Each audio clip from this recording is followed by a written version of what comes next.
നമസ്കാരം, കൊട്ടാരക്കര മീഡിയയിലേക്ക് സ്വാഗതം.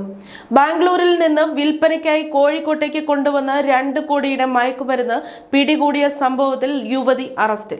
ആലപ്പുഴ പുന്നപ്ര സ്വദേശി ജുമിയാണ് പിടിയിലായത്. ബാംഗ്ലൂരിൽ നിന്നാണ് ഇവർ അറസ്റ്റിലായത്. മയക്കുമരുന്ന് കോഴിക്കോട്ടേക്ക് കടത്തിയത് ജുമി ആണെന്നാണ് പോലീസ് പറയുന്നത്.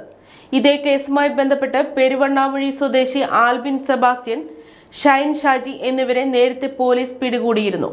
മെയ് 19 കോടിയിലധികം വില വരുന്ന മാരക മയക്കുമരുന്നുകൾ പിടികൂടിയത്. പുതിയങ്ങാടി എടയ്ക്കൽ ഭാഗത്തെ വാടക വീട് കേന്ദ്രീകരിച്ച് ലഹരി കച്ചവടം നടത്തുന്നുണ്ടെന്ന വിവരത്തിൽ വെള്ളയിൽ പോലീസും ഡാൻസ് ഓഫും പരിശോധന നടത്തുകയായിരുന്നു. പോലീസ് എത്തിയപ്പോൾ വീട്ടിലുണ്ടായിരുന്ന 2 പേർ ഓടി രക്ഷപ്പെട്ടിരുന്നു. ഇവരെ പിടികൂടുന്നതിനായി Kozhikode city deputy police commissioner Anuj പലിവാളിന്റെ നേതൃത്വത്തിൽ പ്രത്യേക അന്വേഷണ സംഘം രൂപീകരിച്ച് ഊർജിത അന്വേഷണം നടത്തി. തുടർന്ന് നിലമ്പൂർ സ്വദേശി ഷൈൻ ഷാജി എന്ന പ്രതിയെ ബാംഗ്ലൂരിൽ നിന്നും, 2ാം പ്രതി പെരുവണ്ണാമുഴി സ്വദേശി ആൽബിൻ സെബാസ്റ്റ്യനെ കുമളിയിൽ നിന്നും പിടികൂടിയിരുന്നു. ഷൈൻ ഷാജിയെ പോലീസ് കസ്റ്റഡിയിൽ വാങ്ങി ചോദ്യം ചെയ്തതിൽ ബാംഗ്ലൂരിൽ നിന്നും ഷൈനിനോടൊപ്പം MDMA കോഴിക്കോട്ടേക്ക് കൊണ്ടുവന്നതിൽ കാരിയറായി പ്രവർത്തിച്ചത് ജുമിയാണെന്ന് മനസ്സിലായി. ഷൈൻ നിരവധി തവണ ബാംഗ്ലൂരിൽ നിന്നും ടൂറിസ്റ്റ് ബസ്സിൽ മയക്കുമരുന്ന് കടത്തിന് ജുമിയെ കരിയറാക്കിയിട്ടുണ്ട്. ഇവർ കോഴിക്കോട് ബീച്ച്, മാളുകളുടെ പരിസരം എന്നിവ കേന്ദ്രീകരിച്ച് ലഹരി വിതരണം ചെയ്യുന്ന